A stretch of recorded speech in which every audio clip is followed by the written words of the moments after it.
Hello दोस्तों, स्वागत है आपका अपने चैनल एग्जाम जोन पे। तो फिर से मैं हाजिर हूँ 27 मई 2021 के इंपॉर्टेंट इवेंट्स के साथ। आप कंप्लीट वीडियो ध्यान से देखें क्योंकि लास्ट में आपको 2 क्वेश्चंस के जवाब देने हैं। आज का पहला क्वेश्चन है, इंडिया में एफडीआई इक्विटी इनफ्लो 19% बढ़ गया है। आपको बताना है इंडिया के लिए लार्जेस्ट सोर्स कौन सी कंट्री है एफडीआई का। तो इंडिया के लिए एफडीआई का लार्जेस्ट सोर्स है सिंगापुर। कौन है?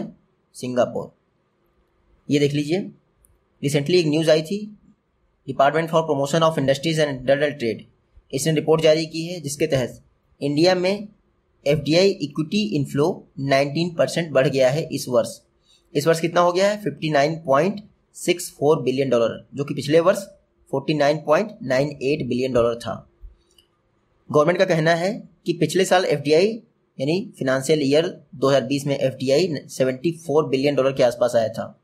टोटल एफडीआई की बात करें, इक्विटी के फॉर्मेट में कितना आया था पिछले साल? $49 बिलियन के आसपास। और इस बार इक्विटी के फॉर्मेट में कितना आया? $59 बिलियन के आसपास। और टोटल एफडीआई आया है $81 बिलियन के आसपास। इंडिया में जो टोटल एफडीआई आता है उसका 29% सिर्फ सिंगापुर से आता है। तो लार्जेस्ट एफडीआई हमारे इंडिया में सिंगापुर से आता है।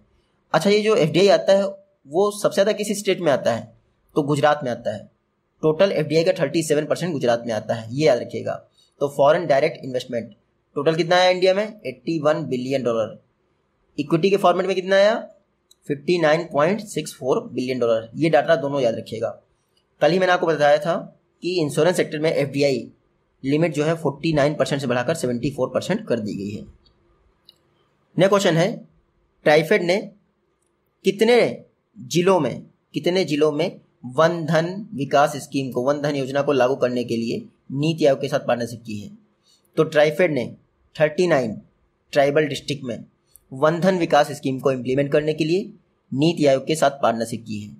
ये देख लीजिए आप, ट्राइफेड और नीति आयोग ने आपस में पार्टनरशिप की है ताकि नीति आयोग के जो एस्पायरेशनल डिस्ट्रिक्ट प्रोग्राम है उसके तहत जो भी एस्पायरेशनल डिस्ट्रिक्ट हैं, खास करके वो ट्राइबल, वहाँ पर वन धन विकास स्कीम को इम्प्लीमेंट किया सके। ये देख लीजिए, 39 ट्राइबल एस्पायरेशनल डिस्ट्रिक्ट्स हैं जहाँ पर वन धन विकास स्कीम को इम्प्लीमेंट किया जाएगा। आप सभी को पता है aspirational district programme NITI Aayog का प्रोग्राम है। 117 डिस्ट्रिक्ट चुने गए हैं जिसमें से 39 ट्राइबल डिस्ट्रिक्ट हैं। वहीं पर ट्राइफेड नीति आयोग के साथ मिलकर वन धन विकास योजना को इम्प्लीमेंट करेगी। वन धन विकास योजना 2018 में लॉन्च की गई थी, जिसको इम्प्लीमेंट कर रहा है ट्राइफेड। इसमें क्या होता है? ट्राइबल पॉपुलेशन को स्किल्स प्रोवाइड किए जाते हैं। ठीक है, ये देख लीजिए आप, 50% से ऊपर की पॉपुलेशन वाले डिस्ट्रिक्ट्स पर फोकस किया जाएगा वन धन विकास स्कीम के तहत। ट्राइफेड की बात करें, 1987 में स्थापना हुई थी। हेडक्वार्टर है न्यू दिल्ली में। चेयरपर्सन है रमेश चंद मीना। नेक्स्ट क्वेश्चन है, जो डॉक्टर हर्षवर्धन है हमारे हेल्थ मिनिस्टर, उन्होंने वर्ल्ड हेल्थ असेंबली के कौन से एडिशन की अध्यक्षता की है? तो डॉक्टर हर्षवर्धन इन्होंने वर्ल्ड हेल्थ असेंबली के 74 सेशन की अध्यक्षता की है। ये देख लीजिए, डॉक्टर हर्षवर्धन इन्होंने वर्ल्ड हेल्थ असेंबली के 74 सेशन की अध्यक्षता वर्चुअल तरीके से की है। इस बैठक में टेड्रोस एडहैनम, जो कि WHO के डायरेक्टर जनरल हैं, उन्होंने भी पार्टिसिपेट किया। सबसे इंपॉर्टेंट ये है कि जो WHO का एग्जीक्यूटिव बोर्ड है, 2 वर्षों के लिए उसके चेयरपर्सन कौन है? डॉक्टर हर्षवर्धन। जो एग्जीक्यूटिव बोर्ड का 147th और 148th सेशन है उसके लिए डॉक्टर हर्षवर्धन चेयरपर्सन है। डॉक्टर हर्षवर्धन ने रिकमेंड किया है कि 2013 से लेकर 2030 के लिए एक मेंटल हेल्थ एक्शन प्लान होना चाहिए। तो फैक्ट याद रखिएगा, मेंटल हेल्थ एक्शन प्लान 2013 से 2030 के लिए। डॉक्टर हर्षवर्धन इस समय WHO के एग्जीक्यूटिव बोर्ड के चेयरपर्सन हैं। वर्ल्ड हेल्थ असेंबली की कौन सी बैठक हुई है? 74th, जिसके हेड कौन रहे हैं? मतलब अध्यक्षता किसने की है? डॉक्टर हर्षवर्धन।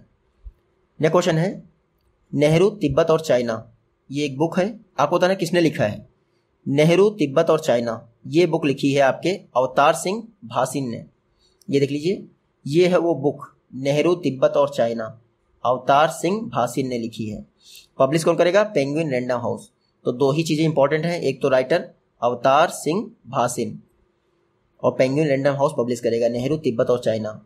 बाकी आपको पता ही है क्या बताया गया होगा इसमें। नेक्स्ट क्वेश्चन है, ऑर्फनेज चिल्ड्रेन यानी अनाथ आश्रम के बच्चों के लिए वात्सल्य योजना किस स्टेट के चीफ मिनिस्टर ने लॉन्च की है? तो रिसेंटली उत्तराखंड के चीफ मिनिस्टर ने वात्सल्य योजना लॉन्च की है अनाथ आश्रम के बच्चों के लिए। ये देख लीजिए, उत्तराखंड के चीफ मिनिस्टर ने रिसेंटली अनाथ आश्रम के बच्चों के लिए वात्सल्य योजना लॉन्च की है। चीफ मिनिस्टर कौन है? तीरथ सिंह रावत। पहले कौन थे? त्रिवेंद्र सिंह रावत। ये जो वात्सल्य स्कीम है उत्तराखंड में लॉन्च की गई है, 30 मई से लागू हो जाएगी। इसमें क्या होगा, जितने बच्चे अनाथ आश्रम में रह रहे हैं और उनकी एज 21 वर्ष से कम है, उनको मेंटेनेंस, एजुकेशन, ट्रेनिंग ये सब प्रोवाइड की जाएगा और हर महीने 3,000 रुपये जो है फिनेंशियल असिस्टेंस दी जाएगी। तो वात्सल्य योजना कहाँ लॉन्च हो रही है? उत्तराखंड में। ये है मैप में उत्तराखंड। देखिए, उत्तराखंड की 2 कैपिटल है, एक देहरादून और कुछ समय पहले ही समर कैपिटल बनी है गैरसैंण। चीफ मिनिस्टर में बता दिया आपको, तीरथ सिंह रावत। कौन कौन है? बेबी रानी मौर्य। और ये कल महाराष्ट्र का मैंने आपको पढ़ाया था, आप पढ़ लीजिएगा।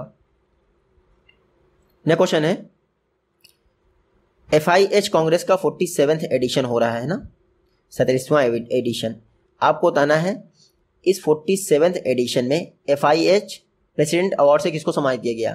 तो FIH प्रेसिडेंट अवार्ड ये मिला है VK पांडियन को। किसको? VK पांडियन। ये देख लीजिए, ये है VK पांडियन, इनको FIH अवार्ड मिला है 47वें FIH कांग्रेस में। VK पांडियन कौन है? नवीन पटनायक के प्राइवेट सेक्रेटरी हैं VK पांडियन। तो उड़ीसा के हैं, उड़ीसा में हॉकी को लेके बहुत सारा काम किया गया है, इसीलिए VK पांडियन को FIH अवार्ड मिला है, इतना याद रखिएगा। 2018 में हॉकी मेंस वर्ल्ड कप हुआ था उड़ीसा में। उसके बाद राउरकेला में कंट्री का, इस देश का लार्जेस्ट स्टेडियम बन रहा है। फिर उड़ीसा 2023 में हॉकी मेंस वर्ल्ड कप को भी होस्ट कर रहा है।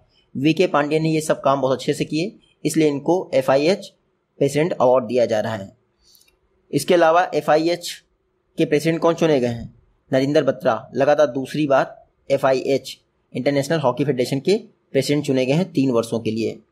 बाकी ये जो अवार्ड मिला है एटिनी ग्लिचिच अवार्ड FIH मतलब कि हॉकी इंडिया को, वो तो आप देखिएगा। नेक्स्ट क्वेश्चन है, CBI के नए डायरेक्टर कौन अपॉइंट हुए हैं? CBI के नए डायरेक्टर अपॉइंट हुए हैं सुबोध जायसवाल।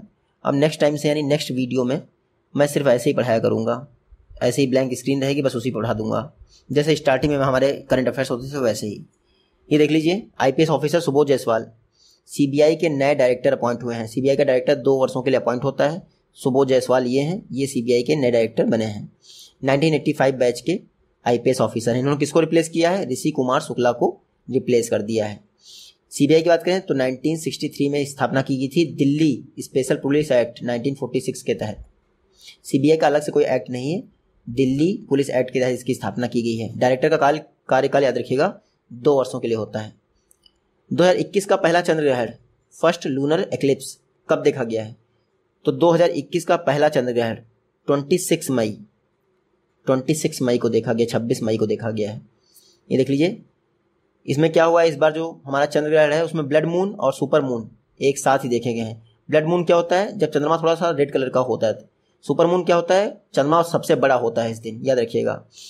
तो पहली बात तो जो एक्लिप्स होता है वो फुल मून वाले डे ही होता है, यानी पूर्णिमा को ही होता है एक्लिप्स। और ये देखिए, रेड कलर का हो जाने के कारण इसको ब्लड मून भी कहते हैं। एक्लिप्स क्यों होता है? जब पृथ्वी की छाया चंद्रमा पर पड़ती है, यानी अर्थ की छाया मून पर पड़ती है और सूरज इस तरफ से होता है, तो ये हो जाता है आपका एक्लिप्स। बस शर्त ये है कि उस दिन पूर्णिमा होनी चाहिए। नेक्स्ट क्वेश्चन है, target Olympic podium scheme tops में रिसेंटली कितने नए प्लेयर चुने गए हैं? तो target Olympic podium scheme recently 5 और प्लेयर चुने गए हैं। टारगेट ओलंपिक पोडियम स्कीम के विषय में पहले पढ़ लेते हैं। 2014 में लॉन्च की थी। पर्पस था आने वाले ओलंपिक के लिए प्लेयर्स को तैयार करना। जैसे टोक्यो में ओलंपिक है, पेरिस में है, लॉस एंजलिस में है, जितने भी ओलंपिक गेम्स होने वाले हैं उनके लिए एथलीट्स को तैयार करना, उनको पहचानना, उनकी ट्रेनिंग करवाना। इसको देखते हुए target Olympic podium scheme launch की गई थी। कब? 2014 में। Ministry of youth affairs and sports की स्कीम है। रिसेंटली 5 प्लेयर्स जो है टारगेट ओलंपिक स्कीम के लिए चुने गए हैं। ये 5 प्लेयर्स का नाम आपको रटने की जरूरत नहीं, सिर्फ आपको याद रखना है टारगेट ओलंपिक पोडियम स्कीम कब लॉन्च की गई, किस मिनिस्ट्री की है और इसका पर्पस क्या है। नेक्स्ट क्वेश्चन है, ATP Geneva open final, tennis का टूर्नामेंट है जेनेवा ओपन फाइनल, इसको कैस्पर रूड ने जीत लिया है। किस कंट्री से बिलोंग करते हैं? तो ये देख लीजिए, नॉर्वे के हैं कैस्पर रूड, इन्होंने जेनेवा ओपन फाइनल जीत लिया है। ये हैं कैस्पर रूड, इन्होंने जेनेवा ओपन टेनिस टूर्नामेंट जीत लिया है। ये देख लीजिए, कैस्पर रूड। किसको हराया? तो कनाडा के एक पर्सन को हरा दिया है। कैस्पर रूड ने एटीपी जिनेवा ओपन फाइनल जीत लिया है। बस इतना ही इंपॉर्टेंट है, बाकी ये सब राम कथा है। ATP association of tennis professionals 1990 में स्थापना हुई थी, 1990 में। लंदन में इसका हेडक्वार्टर है। और जिनेवा ओपन फाइनल किसने जीता है? कैस्पर रूड, नॉर्वे के हैं। नेक्स्ट क्वेश्चन है, क्राई एक एनजीओ है, एनजीओ क्राई। इसकी रिपोर्ट के अनुसार सबसे ज़्यादा मिसिंग चिल्ड्रन केस किस स्टेट या फिर यूनियन टेरिटरी में रजिस्टर्ड हुए हैं? तो एनजीओ है क्राई, उसने मिसिंग चिल्ड्रंस पर एक रिपोर्ट जारी की, जिसके तहत सबसे ज़्यादा मिसिंग चिल्ड्रंस पाए गए हैं एमपी में। कहाँ पे? मध्य प्रदेश में। देखिए 5 राज्यों में मिसिंग चिल्ड्रंस का डाटा इसने जारी किया। टोटल 9453 केसेस रजिस्टर्ड हुए जनवरी से जुलाई 2020 के बीच में। इसने बताया कि जो मिसिंग चिल्ड्रंस थे उसमें से लगभग 75% गर्ल्स थी, बालिकाएं थी। कितनी अजीब बात है, 75%, यानी सिर्फ 25 लड़के मिसिंग थे, 75% बालिकाएं थी। ये और ज़्यादा क्राइसिस क्रिएट करता है। टोटल 9453 में से मैक्सिमम एमपी से थे। कितने थे? 5000 से भी ऊपर। फिर सेकंड नंबर पे दिल्ली था और थर्ड पे राजस्थान। तो मैक्सिमम मिसिंग चिल्ड्रंस किसी स्टेट से हो गए? एमपी से। और जो मिसिंग चिल्ड्रन थे उसमें सबसे ज़्यादा एज कौन सी थी? 12 से 18 वर्ष। तो आप समझ सकते हैं बालिकाओं का यौन शोषण किया जा रहा होगा इसलिए। तो क्राई एक एनजीओ है मिसिंग चिल्ड्रन पे, उसने एक रिपोर्ट जारी की थी। इसमें एमपी ने टॉप किया है। टॉप करना इनको अच्छा लग रहा होगा, लेकिन पूरे देश को शर्म आती है इस बातों पे। क्राई क्या है? क्राई का फुल फॉर्म देख लीजिए, चाइल्ड राइट्स एंड यू। ये एक एनजीओ है, 1979 में स्थापना हुई थी, नई दिल्ली में इसका हेडक्वार्टर है। फाउंडर है रिपन कपूर। तो क्राई की रिपोर्ट को आप पढ़ लीजिएगा अच्छे से। नेक्स्ट क्वेश्चन है, अनातोले कोलिनेट मोकोसो ये किस कंट्री के नए प्राइम मिनिस्टर अपॉइंट हुए हैं? तो अनातोले कोलिनेट मोकोसो ये Republic of Congo, Congo Republic के नए प्राइम मिनिस्टर बने हैं। ये देख लीजिए, ये हैं आपके अनातोले कोलिनेट मकोसो। नाम याद रखिएगा, अनातोले कोलिनेट मकोसो। ये कॉन्गो रिपब्लिक के नए प्राइम मिनिस्टर बने हैं। बस इतना ही याद रखिए, अनातोले कोलिनेट मकोसो। ठीक, कॉन्गो रिपब्लिक के नए प्राइम मिनिस्टर बने हैं। मकोसो याद रखिए, बस मकोसो, नए prime minister of Congo Republic. Congo देख लीजिए मैप में, Congo Republic, DR Congo. Capital क्या है इसकी? किनशासा, किनशासा कैपिटल है। ठीक है, ये ब्राज़ाविले तो कॉन्गो की कैपिटल है। हाँ, लेकिन CFA फ्रैंक यहाँ की करेंसी जरूर है। तो किनशासा कैपिटल है कॉन्गो रिपब्लिक की, और यहाँ के कौन बने हैं? मकोसो प्राइम मिनिस्टर। नेक्स्ट क्वेश्चन है, सेबी द्वारा अल्टरनेटिव इन्वेस्टमेंट फंड, इसमें इन्वेस्टमेंट की लिमिट को डबल कर दिया गया है। आपको बताना है अब अल्टरनेटिव इन्वेस्टमेंट फंड में इन्वेस्टमेंट की लिमिट क्या हो गई है। तो सेबी द्वारा अल्टरनेटिव इन्वेस्टमेंट फंड में इन्वेस्टमेंट की लिमिट हो गई है $1.5 बिलियन। कितना होगी? $1.5 बिलियन। ये देख लीजिए, सेबी ने अल्टरनेटिव इन्वेस्टमेंट फंड में इन्वेस्टमेंट की लिमिट को बढ़ाकर $1.5 बिलियन कर दिया। कितना? $1.5 बिलियन। जब 2015 में सेबी ने स्टार्ट किया था अल्टरनेटिव इन्वेस्टमेंट फंड में इन्वेस्टमेंट लिमिट, तो $500 मिलियन था। बाद में 2018 में लिमिट बढ़ाकर $750 मिलियन कर दी गई थी।